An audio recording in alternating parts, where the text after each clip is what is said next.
Hi everyone and welcome back to the channel. So you've got your brand new Lito X1 and everything is going great. But then you start to get a little bit overconfident, maybe you fly a little further than you planned, a high wind warning pops up on the screen or you get a low battery warning and you decide to click on return to home to bring the drone back. But as the drone's coming back to you, that return to home route turns from green to orange and you suddenly realise there's a chance that your drone won't be coming back to you. So what do?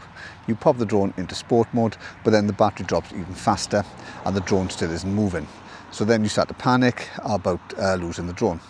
Well, I do have some bad news for you. This is going to happen to you, and I know because it happened to me a few days ago. So before I go any further, I'm not sponsored, so if you could do the like, subscribe and notification bell, that would be greatly appreciated. So a few days ago, there was a fire a few miles from where I live. So I decided to put the drone up and just see exactly where the fire was. Now, it was a nice, bright, sunny day, bit of a wind up, but I didn't think too much of it. So I flew the drone out around about 500 meters, still within visual line of sight, nice, clear day. Drone was there for a few minutes, I had a wind warning, and then I had a low battery warning. So I decided to bring the drone back. So the drone turned around, started coming back towards me, but it wasn't going anywhere. More high wind warnings come up.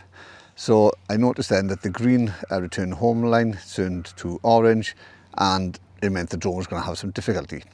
So the first reaction was to drop it into sport mode and to lower the height, which I did. Put the throttle straight forward, but again the drone wasn't going anywhere. Now with the Lito X1, when you drop it into sport mode, it goes to about 18 meters per second, which is around about 40 miles an hour or 65 kilometers an hour. But with the headwind, it was coming back at between 2 and 3 meters a second, or about 4 to 5 miles an hour, or 7 kilometers per hour. So really, it wasn't going anywhere. Now where I live, there are a lot of trees. And the route that the drone was taking was over a small copse of trees, and this just added to the fact of I had to dread that I was going to lose my drone, but more importantly I'd have to explain to my wife why I just lost my new £600 worth of drone and that I hadn't bought the DJI package. And there was two reasons for this. One, I couldn't afford it because I just spent £600 on a new drone, and the second one was because I had the attitude of it's never going to happen to me. So anyway, the drone was trying to come back, even though it was slowly, but I managed then to move it towards a construction site, and the option was I would try and land it there. But the drone then started to initiate an emergency landing because the battery was totally drained. So that only left me one option, was to bring it down in a nearby field. But at least I managed to get the drone down. Now, it may come as a shock to you, but in case you didn't realise it, I am a middle-aged Welshman who's short with hobbit legs, so the thought of trying to climb over a 6 or 7 foot fence with barbed wire wasn't really appealing. But I had no option than to try and get the drone back. But to recover the drone, it meant I had to go through the construction site, scramble down an embankment and find the drone without being cut to shreds. Anyway, so suffice to say that I did actually get the drone back, thanks to the Find My Drone feature that is on the new Lito X1. So today I'm going to walk you through that Find My Drone feature on the drone. It's just super easy to use, and by the end of the video you will know exactly what to do should you suffer the same stupid thing that I did, where you lose the drone thanks to just sheer stupidity and not taking into consideration the environment around you. And this is the point where I stop for 2 minutes to say I'm not sponsored, so if you could do the like, subscribe, notification and hype, that would be greatly appreciated. And there's also an option there for buy me a coffee, and any money I get from that is going to go towards helping the channel grow as well. Now, if you are in a situation like me where the cause of the possible loss of the drone is due to high winds, there are a few things you need to do. The first one is to put it into sports mode, and this will give the drone an extra bit of power to battle against that headwind. But remember that if you do this, you are going to lose obstacle avoidance, but then again, you could end up losing the drone.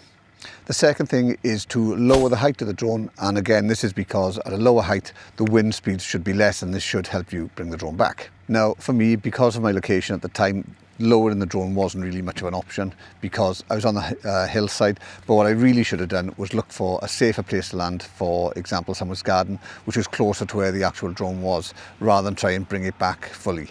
So you need to bear in mind as well the area that you're in, because you may be safer bringing it down somewhere further away than trying to get it back to you and then risk losing the drone totally.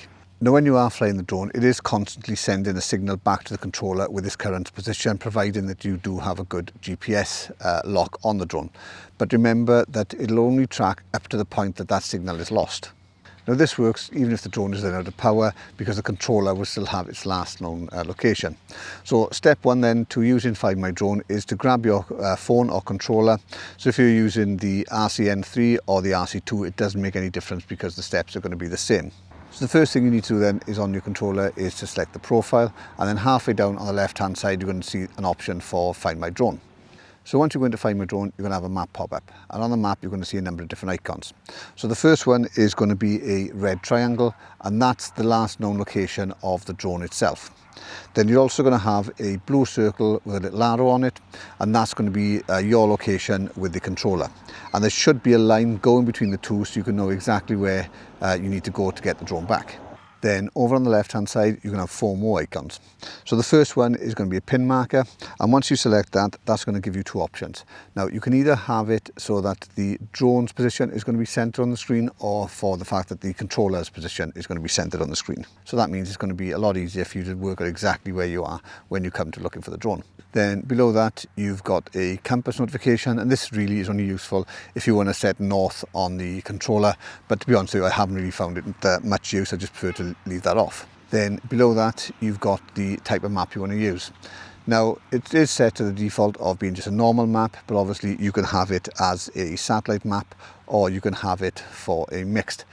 And for me, whenever I use this, I always tend to have it on mixed, because it means that any sort of features that are in the area are going to show on that map, which you're not going to get on the normal standard map. So it's always better to use the mixed option. Also, when it comes to using the map, you are actually able to pinch in and out on the map itself, and again that could bring in the area either wider or smaller to help you try and locate the drone more efficiently.